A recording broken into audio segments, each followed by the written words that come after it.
শুভ সকাল বন্ধুরা, আজ হলো ৩ নভেম্বর সোমবার। আজকের সকালের বিশেষ খবরগুলি হলো: কাছাড় পুলিশ গ্রেফতার করলো আরো এক ভুয়ো চিকিৎসককে। শেপাল রায় নামে এই ভুয়ো চিকিৎসককে শনিবার গ্রেফতার করা হয় রুজকান্দি বাগান এলাকা থেকে। এক বিশেষ সূত্রে জানা গেছে, জেলায় আরো কয়েকজন ভুয়ো চিকিৎসককে শনাক্ত করা হয়েছে। এদেরও গ্রেফতার করা হবে খুব শীঘ্রই। এদিকে পুলিশের অভিযানের সুযোগ নিয়ে ফাঁসিয়ে দেওয়ার ভয় দেখিয়ে এক দুষ্ট চক্র ব্ল্যাকমেইল করে অর্থ হাতানোর খেলায় মেতে উঠেছে বলে খবর পাওয়া গেছে। এই চক্র টার্গেট করছে বিভিন্ন ফার্মেসির মালিকদের।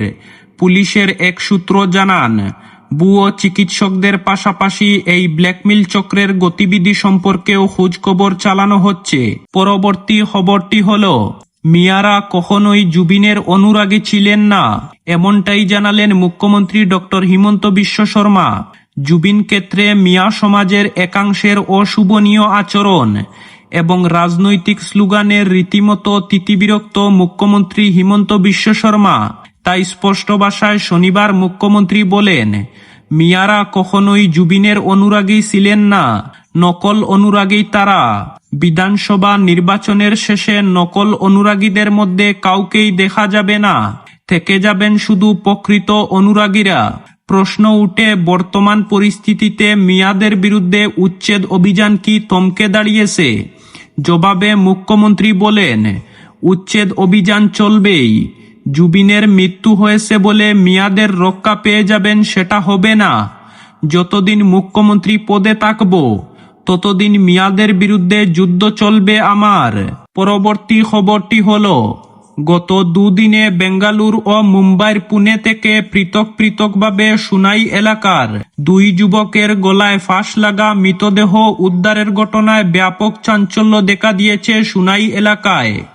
রোজগারের আশায় বেঙ্গালুরু, পুনে ও কেরলে থাকা শত শত বরাকের বেকার যুবকের পরিবার পরিজনরা বিভিন্ন ধরনের দুশ্চিন্তায় ভুগছেন। জানা গেছে, গত মঙ্গলবার বেঙ্গালুরের এক ঘন জঙ্গল থেকে সুনাইর দক্ষিণ মোহনপুরের বাসিন্দা আমির হোসেন লস্করের গলায় ফাঁস লাগা মৃতদেহ উদ্ধার করে স্থানীয় পুলিশ। আমির হোসেন লস্কর বিগত কয়েক বছর থেকে সেখানে স্টাফ ওয়ার্ক হিসাবে কাজ করতেন। তার মৃত্যু নিয়ে রহস্য দেখা দিয়েছে। পরিবারের পক্ষ থেকে তাকে খুনের অভিযোগ করা হচ্ছে। আমিরের মৃতদেহ ময়নাতদন্তের পর সুনাইর বিধায়ক সাজুর তৎপরতায় একটু দেরিতে হলেও শনিবার সকালে বিমানে করে মৃতদেহ শিলচর বিমানবন্দরে পৌঁছায়। এদিকে আমিরের মৃত্যু নিয়ে জল্পনা কল্পনার সময় মুম্বাইয়ের পুনেতে সুনাই শহরের ৯ নং ওয়ার্ডের দনিপুরের আরেক যুবকের গলায় ফাঁস লাগা মৃতদেহ উদ্ধার করে ব্যাপক চাঞ্চল্য দেখা দেয় সুনাই এলাকায়। জানা গেছে, দনিপুরের বাসিন্দা দারুল উদ্দিন লস্করের পুত্র আজমল হোসেন লস্কর মহারাষ্ট্রের পুনেতে একটি কোম্পানিতে কাজ করত।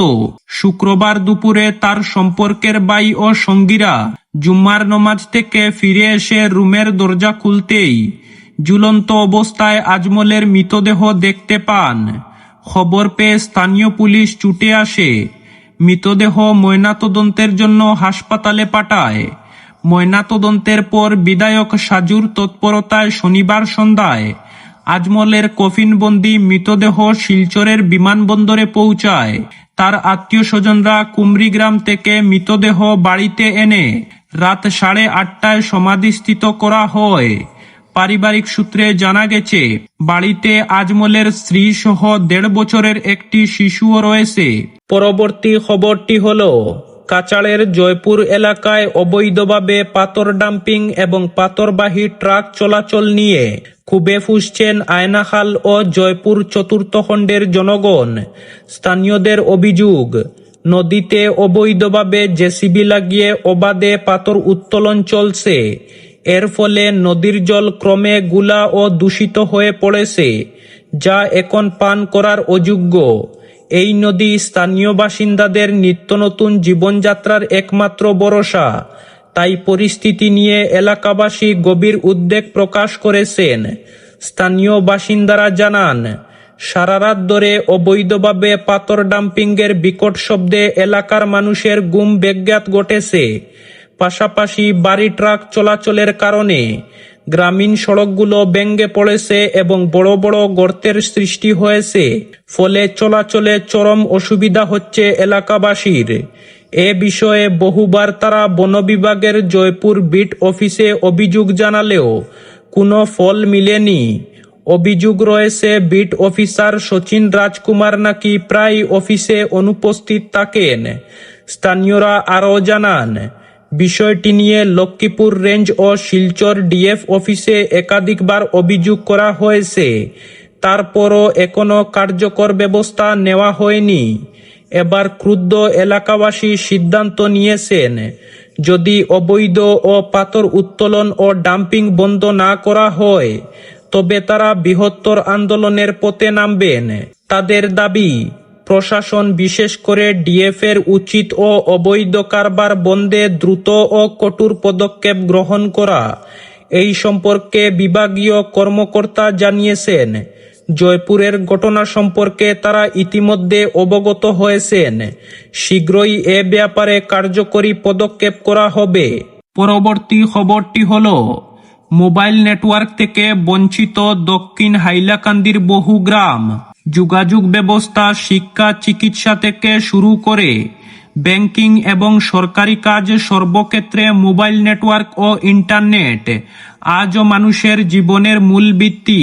যখন দেশ জুড়ে ডিজিটাল ইন্ডিয়া গড়ার লক্ষ্যে কর্মযজ্ঞ চলছে, তখন দক্ষিণ হাইলাকান্দি এলাকার বহু গ্রামে এখনো পর্যন্ত মোবাইল নেটওয়ার্ক থেকে বঞ্চিত। দীর্ঘদিন ধরে চলতে থাকা এই ভোগান্তি এলাকার মানুষের দৈনন্দিন জীবনকে কার্যত বিপর্যস্ত করে তুলেছে। দক্ষিণ হাইলাকান্দির বিভিন্ন গ্রামে নেটওয়ার্কের অবস্থা এতটাই করুণ যে অনেক জায়গায় ফোন ধরলে নেটওয়ার্ক একদমই আসে না। কোনো সময় সামান্য নেটওয়ার্ক এলেও তা এতটাই দুর্বল থাকে যে কথা বলা বা ডাটা ব্যবহার করা অসম্ভব হয়ে পড়ে।